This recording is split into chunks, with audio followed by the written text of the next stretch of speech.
live.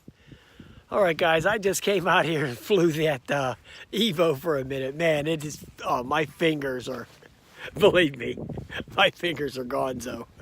They're freezing. They're like, they're ready to fall off. It is absolutely freezing out here. It's like 28 or something like that, and it's windy as hell. But I just wanted to take the Evo up real quick. I just did a 5-minute flight.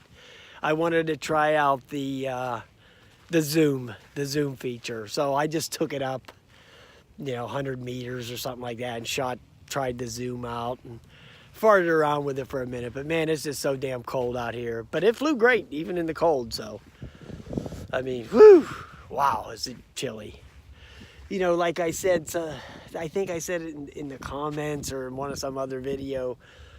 I told Bob Biker, I said, when it's 10 degrees for a couple of weeks, then this 28 don't feel bad. Then 28 is like, oh, okay, this is okay. I can deal with this. But, once you get down to it for the first time, it feels really cold. But like I said, once it's 10 degrees for a couple of weeks, then this 28 will be like, oh shit, let's go to the beach. Okay, so, all right, guys, I'll throw the video in there real quick. It's just a little 5-minute deal. All right, talk to you later. Whew.